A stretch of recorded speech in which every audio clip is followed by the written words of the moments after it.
Hello friends, time to study YouTube channel में आप सभी का स्वागत है। आज हम लोग फ्रेंड्स इंडियन पॉलिटी का 34वां वीडियो देखने जा रहे हैं, जिसमें लोकपाल और महत्वपूर्ण आयोग, लोकपाल एवं महत्वपूर्ण आयोग से रिलेटेड जितने भी क्वेश्चन आपके एग्जाम में पूछे गए फ्रेंड्स, सभी पे हम लोग डिस्कस करने का प्रयास करेंगे। ठीक है, तो स्टार्ट करते हैं। आज का पहला क्वेश्चन, हमारे देश के प्रथम लोकपाल थे। तो फ्रेंड्स, हमारे देश के प्रथम लोकपाल न्यायाधीश पिनाकी चंद्र घोष थे। देखिए, लोकपाल और लोक आयुक्त अधिनियम 2013 के प्रावधानों के तहत लोकपाल संस्था का गठन मार्च 2019 में डिफेंस किया गया था। इसके प्रथम अध्यक्ष के रूप में न्यायाधीश पिनाकी चंद्र घोष की नियुक्ति की गई थी। लोकपाल में जो फ्रेंड्स एक अध्यक्ष होता है और उसके 8 सदस्य हैं, 8 सदस्य का क्वेश्चन है। भारत में लोकपाल एवं लोक आयुक्त की स्थापना का सुझाव दिया था। तो फ्रेंड्स, प्रशासनिक सुधार आयोग ने, देखिए, भारत में लोकपाल एवं लोक आयुक्त की स्थापना का सुझाव प्रथम प्रशासनिक आयोग आयोग ने दिया था। इस आयोग का गठन 5 जनवरी 1966 ईस्वी को मोरारजी देसाई की अध्यक्षता में गठन किया गया था। ठीक है। नेक्स्ट क्वेश्चन है, राज्य स्तर पर लोक आयुक्त की नियुक्ति की सर्वप्रथम अनुशंसा किसने की थी? तो फ्रेंड्स, भारत का प्रथम प्रशासनिक आयोग जो कि 1966 से 1970 तक हुआ था ना, मोरारजी देसाई की अध्यक्षता में। नेक्स्ट क्वेश्चन है ओम्बुड्समैन का भारतीय प्रतिमान है। तो क्या है फ्रेंड? तो लोकपाल। ध्यान से, ओम्बुड्समैन का भारतीय प्रतिमान लोकपाल है। यह एक जो है स्वतंत्र पर्यवेक्षी एजेंसी के रूप में इसकी स्थापना सर्वप्रथम 1809 ईस्वी में स्वीडन में की गई थी। नेक्स्ट क्वेश्चन है, निम्नलिखित में से किस आयोग या समिति ने स्थानीय संस्था ओम्बुड्समैन, है ना, ओम्बुड्समैन बनाने का सुझाव दिया था? तो फ्रेंड्स, प्रथम प्रशासनिक सुधार आयोग ने। नेक्स्ट क्वेश्चन है, प्रशासनिक सुधार आयोग जिसने पहली बार लोकपाल तथा लोक आयुक्त बनाने की स्वीकृति की थी, उसके अध्यक्ष थे। तो फ्रेंड्स, उसके अध्यक्ष थे मोरारजी देसाई। मोरारजी देसाई की अध्यक्षता में ना फ्रेंड्स 1966 में जो फ्रेंड्स देसाई की अध्यक्षता में लोकपाल एवं लोक आयुक्त बनाने की स्वीकृति की गई थी, प्रथम प्रशासनिक सुधार आयोग, जिसके अध्यक्ष मोरारजी देसाई थे ना फ्रेंड्स। नेक्स्ट क्वेश्चन है, संसद में पहला लोकपाल विधेयक कब रखा गया था? तो फ्रेंड्स 1968 में। संसद में पहला लोकपाल विधेयक 1968 में चौथे लोकसभा में प्रस्तुत किया गया था, जहां पर जो यह 1969 में जो फ्रेंड्स पारित भी हुआ, परंतु राज्यसभा में लंबित रहने की स्थिति में ही चौथी लोकसभा के विघटन होने के कारण जो है ये विधेयक जो है तो व्यापगत हो गया था। मतलब क्वेश्चन है, लोकपाल बिल का, है ना, मसविदा मतलब आरेख तैयार करने हेतु पैनल में बुद्धिजीवी समाज के प्रतिनिधि से सम्मिलित थे। तो कौन कौन प्रतिनिधि था फ्रेंड्स? उनमें से देखिए, अन्ना हजारे का आंदोलन आप लोग जान ही रहे हैं फ्रेंड्स, है ना। उसके बाद इसमें प्रतिनिधि में कौन? अन्ना हजारे शामिल थे। उसके बाद संतोष हेगड़े शामिल थे। ठीक है। उसके बाद शांति भूषण भी शामिल था। उसके बाद अरविंद केजरीवाल भी इसमें शामिल थे। ठीक है। तो देखिए, तो ये इनमें से 1, 3 और 5, ऑप्शन डी। देखिए, नागरिक समाज की ओर से लोकपाल बिल पर आलेख तैयार करने वाली समिति में 5 सदस्य थे, जिनमें अन्ना हजारे, अरविंद केजरीवाल, शांति भूषण, एन संतोष हेगड़े एवं प्रशांत भूषण, है ना, ये सभी तो शामिल थे। नेक्स्ट क्वेश्चन है, निम्नलिखित में से किस राज्य में सर्वप्रथम लोक आयुक्त कार्यालय की स्थापना हुई थी? तो फ्रेंड्स, सर्वप्रथम महाराष्ट्र में। भारत में महाराष्ट्र ऐसा पहला राज्य है जहां लोक आयुक्त कार्यालय की स्थापना महाराष्ट्र लोक आयुक्त और उप लोक आयुक्त अधिनियम 1971 के तहत 1971 में की गई थी। निम्नलिखित में से किस राज्य में सर्वप्रथम लोक आयुक्त संस्था की स्थापना की गई थी? तो फ्रेंड्स, अभी हम लोग जस्ट देखने कहा तो महाराष्ट्र में। भारत में महाराष्ट्र ऐसा पहला राज्य है जहां लोक आयुक्त कार्यालय की स्थापना महाराष्ट्र लोक आयुक्त और उप लोक आयुक्त अधिनियम 1971 के तहत 1971 में की गई थी। ठीक फ्रेंड्स। नेक्स्ट क्वेश्चन है, उत्तर प्रदेश का लोक आयुक्त अपना प्रतिवेदन प्रस्तुत करता है। तो फ्रेंड्स, राज्यपाल को। उत्तर प्रदेश लोक आयुक्त अधिनियम 1975 के तहत लोक आयुक्त अपना प्रतिवेदन राज्यपाल को सौंपता है, जिसे राज्य विधानमंडल के दोनों सदनों के पटल पर प्रस्तुत किया जाता है। नेक्स्ट क्वेश्चन है, उत्तर प्रदेश के लोक आयुक्त का पद धारण अवधि है। तो फ्रेंड्स, उत्तर प्रदेश के लोक आयुक्त के पद अवधि जो है वर्तमान में जो है वो 8 वर्ष की है। नेक्स्ट क्वेश्चन है, वर्ष 2011 में लोक आयुक्त विधेयक पारित करने वाला प्रथम भारतीय राज्य है कौन है? तो उत्तराखंड। वर्ष 2011 में 1 नवंबर को लोक आयुक्त विधेयक पारित करने वाला प्रथम भारतीय राज्य उत्तराखंड है। नेक्स्ट क्वेश्चन है, बोहरा समिति डैश के अध्ययन के लिए बनाई गई थी? तो फ्रेंड्स, राजनेताओं तथा अपराधियों की सांठगांठ के लिए जो फ्रेंड्स बोहरा समिति का गठन किया गया था। बोहरा समिति का गठन राजनेताओं और अपराधियों के बीच सांठगांठ की जांच करने के लिए जुलाई 1993 ईस्वी में तत्कालीन गृह सचिव एम.एन. बोहरा की अध्यक्षता में किया गया था। इस समिति ने अपनी रिपोर्ट अक्टूबर 1993 में सौंपी थी। नेक्स्ट क्वेश्चन है, उस समिति का नाम बताएं जिसने राजनीतिज्ञों और अपराधियों के गठबंधन की जांच की और रिपोर्ट दी, मतलब जांच की और रिपोर्ट दी तो बोहरा समिति फ्रेंड्स, जिसकी स्थापना जो है 1993 ईस्वी में की गई थी। नेक्स्ट क्वेश्चन है, भारतीय प्रशासनिक सेवा और भारतीय पुलिस सेवा को समाप्त करने की सिफारिश किसने की थी? तो फ्रेंड्स राजमन्नार समिति। फ्रेंड्स भारतीय प्रशासनिक सेवा आईएएस और भारतीय पुलिस सेवा आईपीएस को समाप्त करने की सिफारिश राजमन्नार आयोग ने की थी। नेक्स्ट क्वेश्चन है संयुक्त राष्ट्र द्वारा मानव अधिकारों की विश्वव्यापी घोषणा को कब अपनाया गया था? तो फ्रेंड्स कब अपनाया गया था? तो 10 दिसंबर 1948 ईस्वी को संयुक्त राष्ट्र द्वारा मानवाधिकार की विश्वव्यापी घोषणा को अपनाया गया था और इसी 10 दिसंबर को फ्रेंड्स मानवाधिकार दिवस भी मनाया जाता है। Next question, universal declaration of human rights में कुल कितने अनुच्छेद हैं?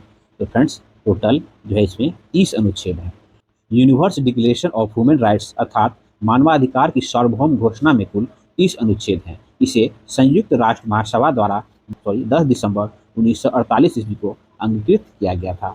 नेक्स्ट क्वेश्चन है, 10 दिसंबर मनाया जाता है तो फ्रेंड्स मानवाधिकार दिवस के रूप में 10 दिसंबर को मनाया जाता है। ठीक है, 10 दिसंबर मानवाधिकार दिवस के रूप में मनाया जाता है। इसी दिन जो फ्रेंड्स 1948 ईस्वी में संयुक्त राष्ट्र महासभा द्वारा मानवाधिकार की सार्वभौमिक घोषणा स्वीकार की गई थी। ठीक फ्रेंड्स, नेक्स्ट क्वेश्चन है, मानवाधिकार की अवधारणा का प्रमुख बल है मानव होने के नाते मानव गरिमा पर। देखिए नेक्स्ट क्वेश्चन है, निम्नलिखित में से कौन सा एक संयुक्त राष्ट्र द्वारा सूचीबद्ध मानवाधिकार में नहीं है?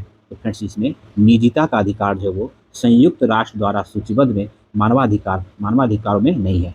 बाकी देखिए स्वतंत्रता और समानता, जीवन तथा स्वतंत्रता का अधिकार, शिक्षा का अधिकार, ये सभी जो फ्रेंड्स संयुक्त राष्ट्र द्वारा मानवाधिकार की सूची में है, लेकिन निजता का अधिकार जो है संयुक्त राष्ट्र द्वारा है ना मानवाधिकार की सूची में निजता का अधिकार नहीं है। नेक्स्ट क्वेश्चन है, सभी प्रकार के सामाजिक विभेद का उन्मूलन मानवाधिकार की किस पीढ़ी के अंतर्गत आता है? तो फ्रेंड्स ये दूसरी पीढ़ी के अंतर्गत आता है। देखिए सभी प्रकार के सामाजिक विभेद जैसे आर्थिक, सामाजिक और सांस्कृतिक का उन्मूलन मानवाधिकार की दूसरी पीढ़ी के अंतर्गत आता है, जबकि पहली पीढ़ी में नागरिक और राजनीतिक स्वतंत्रता का अधिकार तथा तीसरी पीढ़ी में एकजुटता का अधिकार तथा समूह में शामिल होने के अधिकार आदि का उल्लेख है। ठीक फ्रेंड्स, नेक्स्ट क्वेश्चन है, 1993 में राष्ट्रपति द्वारा मानवाधिकार संरक्षण अध्यादेश जारी किया गया था। तो फ्रेंड्स कितना अनुच्छेद 123 के तहत राष्ट्रपति अध्यादेश जारी करते हैं। भारतीय संविधान के अनुच्छेद 123 के तहत राष्ट्रपति को यह अधिकार है कि संसद के सत्र में न होने की स्थिति में वह अध्यादेश जारी कर सकता है। 28 सितंबर 1993 ईस्वी को इसी अनुच्छेद के तहत राष्ट्रपति ने मानवाधिकार संरक्षण अध्यादेश जारी किया था। नेक्स्ट क्वेश्चन है, भारत में मानवाधिकार संरक्षण अधिनियम कब लागू हुआ? तो फ्रेंड्स भारत में मानवाधिकार संरक्षण अधिनियम 1993 ईस्वी में लागू हुआ। नेक्स्ट, मानव अधिकार संरक्षण अधिनियम के संबंध में कौन सा कथन सही है? तो फ्रेंड्स यह विधेयक 28 सितंबर 1993 ईस्वी को प्रस्तुत हुआ, ये सही है। नेक्स्ट क्वेश्चन है, मानव अधिकार संरक्षण अधिनियम 1993 का उद्देश्य था। फ्रेंड्स मानव अधिकारों को बेहतर संरक्षण देना, बिल्कुल सही है। मानव अधिकार सुरक्षण आयोग का गठन, ये भी सही है। राज्यों में मानव अधिकार सुरक्षा आयोग का गठन, उपयुक्त सभी जो है वो मानव अधिकार संरक्षण अधिनियम 1993 के उद्देश्य में शामिल है। देखिए नेक्स्ट क्वेश्चन है, मानव अधिकार संरक्षण अधिनियम 1993 की किस धारा में लोक सेवक की परिभाषा दी गई है? फ्रेंड्स धारा 2M में। मानव अधिकार संरक्षण अधिनियम 1993 की धारा 2 परिभाषाओं से संबंधित है। धारा 2(1)M में लोक सेवक को परिभाषित किया गया है। ठीक है, इसके अनुसार भारतीय दंड संहिता आईपीसी की धारा 21 में शामिल लोग सरकारी सेवक माने जाएंगे।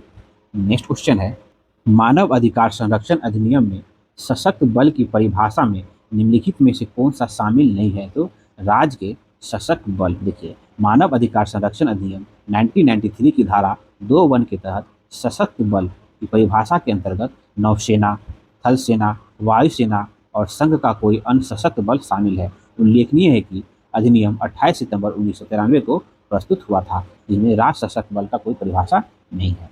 नेक्स्ट क्वेश्चन है, राष्ट्रीय मानव अधिकार आयोग के अध्यक्ष एवं सदस्यों की नियुक्ति समिति में निम्नलिखित में से कौन सा सदस्य नहीं होता है? तो राज्यसभा के सभापति नहीं होते हैं। ठीक है, देखिए, राष्ट्रीय मानवाधिकार आयोग के अध्यक्ष एवं सदस्यों की नियुक्ति के लिए प्रधानमंत्री की अध्यक्षता में एक समिति गठित की जाती है। इसमें जो फ्रेंड्स प्रधानमंत्री, गृह मंत्री, लोकसभा में विपक्ष का नेता, राज्यसभा में विपक्ष का नेता, लोकसभा का अध्यक्ष और राज्यसभा का उपसभापति शामिल होते हैं। ठीक है, जिसमें राष्ट्रीय मानवाधिकार आयोग के अध्यक्ष और सदस्य की नियुक्ति की जाती है। इसमें जो राज्यसभा के सभापति मतलब उपराष्ट्रपति इस नियुक्ति समिति के मेंबर नहीं होते हैं। नेक्स्ट क्वेश्चन है राष्ट्रीय मानवाधिकार आयोग के अध्यक्ष एवं अन्य सदस्यों की नियुक्ति के लिए सिफारिश करने वाली समिति में कौन सा सदस्य नहीं होते हैं? तो फ्रेंड्स कौन से सदस्य नहीं होते हैं? तो राज्यसभा के सभापति नहीं होते हैं, प्रधानमंत्री होते हैं, गृह मंत्री होते हैं, लोकसभा के विपक्ष के नेता होते हैं, लोकसभा के अध्यक्ष होते हैं, राज्यसभा के विपक्ष के नेता होते हैं और राज्यसभा के उपसभापति होते हैं, जबकि राज्यसभा के सभापति नहीं होते हैं। ऑप्शन डी जो है वो सही नहीं है। नेक्स्ट क्वेश्चन है, कौन राष्ट्रीय मानवाधिकार आयोग के पदेन सदस्य नहीं है? तो फ्रेंड्स भारतीय विधि आयोग के अध्यक्ष जो है वो राष्ट्रीय मानवाधिकार आयोग के पदेन सदस्य नहीं होते हैं। मानवाधिकार संरक्षण अधिनियम 2019 के अनुसार राष्ट्रीय मानवाधिकार आयोग के पदेन अध्यक्ष के रूप में राष्ट्र पिछड़ा वर्ग आयोग, राष्ट्र बाल अधिकार संरक्षण आयोग, राष्ट्र अल्पसंख्यक आयोग, राष्ट्र अनुसूचित जाति आयोग, राष्ट्र अनुसूचित जनजाति आयोग और राष्ट्र महिला आयोग के अध्यक्ष तथा दिवंगत संबंधित मुख्य आयुक्त शामिल होते हैं। ठीक है, ध्यान रखेंगे, जिनमें जो राष्ट्र भारतीय विधि आयोग के अध्यक्ष शामिल नहीं होते हैं। नेक्स्ट क्वेश्चन है, राष्ट्रीय मानवाधिकार आयोग के अध्यक्ष का कार्यकाल होता है। तो फ्रेंड्स राष्ट्रीय मानवाधिकार आयोग के अध्यक्षों का कार्यकाल जो पहले 5 वर्ष होता था, जिससे घटाकर 70 वर्ष, इनमें से जो पहले हो वो राष्ट्रीय मानवाधिकार आयोग के अध्यक्ष का कार्यकाल होता है, 3 वर्ष या 70 वर्ष। नेक्स्ट क्वेश्चन है फ्रेंड्स, राष्ट्रीय मानवाधिकार आयोग का अध्यक्ष वह व्यक्ति होता है जो भारत का मुख्य न्यायाधीश रह चुका हो। ये फ्रेंड्स गलत है। मानवाधिकार आयोग के अध्यक्ष वह व्यक्ति रह सकते हैं जो सर्वोच्च न्यायालय के मुख्य न्यायाधीश या न्यायाधीश रहा हो, ना कि केवल मुख्य न्यायाधीश। तो फिर से क्या होगा? तो गलत हो गया। उस आयोग के मतलब मानवाधिकार आयोग के अध्यक्ष का कार्यकाल 5 वर्ष अर्थात 70 वर्ष की आयु पूरक पर होती है, या जो पहले नहीं बने कार्यकाल जो पहले 5 था, लेकिन अब जो है वो 3 वर्ष या 70 वर्ष। तो फ्रेंड्स दोनों स्टेटमेंट क्या है? तो गलत है।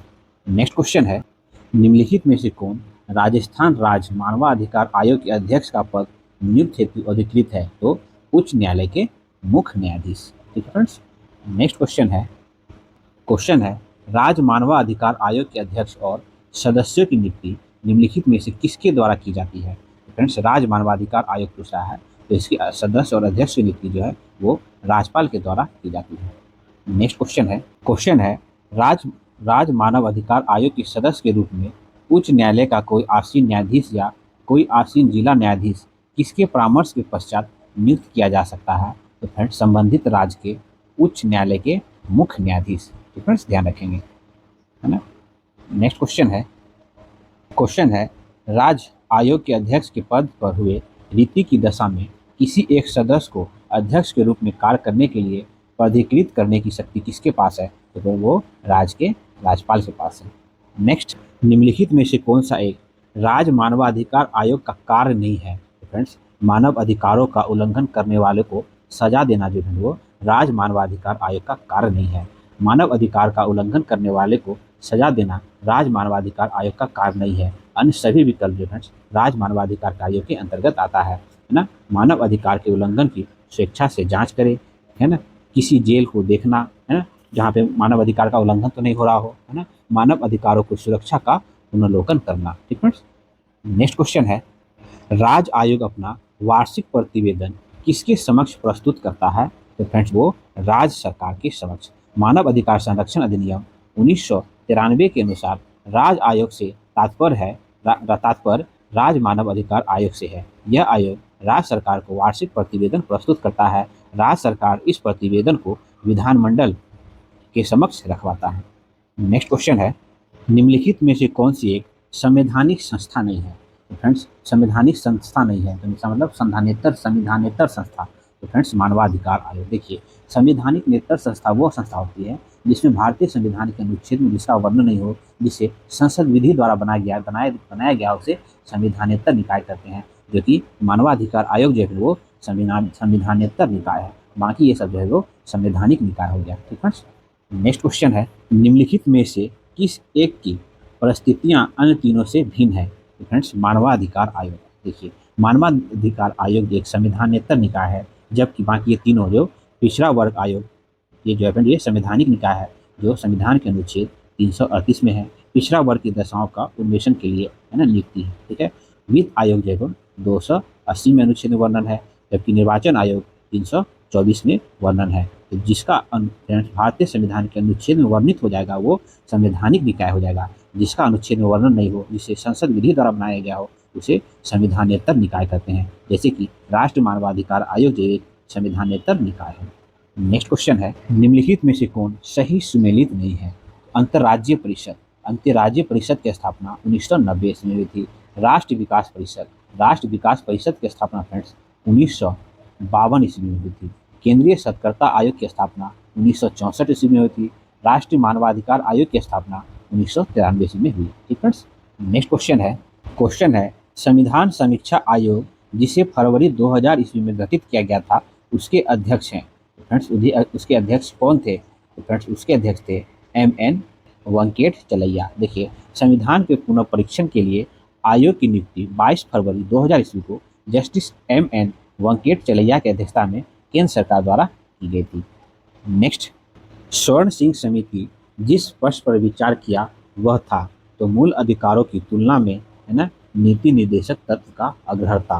फ्रेंड्स स्वर्ण सिंह समिति से संबंधित है। फ्रेंड्स नेक्स्ट क्वेश्चन है, केंद्रीय सत्कर्ता आयोग की स्थापना किसकी अनुशंसा पे की गई थी? तो फ्रेंड्स संस्थानन समिति की अनुशंसा पे केंद्रीय सत्कर्ता आयोग की स्थापना की गई थी। नेक्स्ट क्वेश्चन है, भारतीय संविधान का कौन सा अनुच्छेद केंद्रीय सत्कर्ता आयोग का वर्णन करता है? तो फ्रेंड्स उपयुक्त में से कोई नहीं। देखिए, केंद्रीय सत्कर्ता आयोग का गठन 1964 ईस्वी में केंद्र सरकार द्वारा पारित एक प्रस्ताव के तहत हुआ था और संस्थानन समिति की सिफारिश पर इसका गठन किया गया था। ठीक फ्रेंड्स, तो ये एक संवैधानेतर निकाय है जिसका वर्णन भारतीय संविधान के अनुच्छेद में नहीं है। नेक्स्ट क्वेश्चन है, मंडल आयोग जिसके प्रस्तावों की अनुच्छेद विवाद का सूत्रपात किया है वो गठित करने वाले थे, तो कौन? मोरारजी देसाई। फ्रेंड्स आप लोग मंडल आयोग बहुत सुने होंगे। तो मंडल आयोग जो है पिछड़ा वर्ग आयोग, वर्ष 1979 ईस्वी में तत्कालीन प्रधानमंत्री मोरारजी देसाई के नेतृत्व वाली जनता पार्टी सरकार द्वारा सामाजिक और शैक्षिक रूप से पिछड़े वर्ग की पहचान करने के लिए संविधान के अनुच्छेद 340 के प्रावधान के तहत गठित किया गया था। और मंडल आयोग के अध्यक्ष कौन थे? तो बिंदेश्वरी प्रसाद मंडल, और इसके 4 सदस्य थे। नेक्स्ट क्वेश्चन है, मंडल आयोग रिपोर्ट किस वर्ष प्रस्तुत की? तो फ्रेंड्स मंडल आयोग जो अपनी रिपोर्ट जो है 1980 ईस्वी में प्रस्तुत की।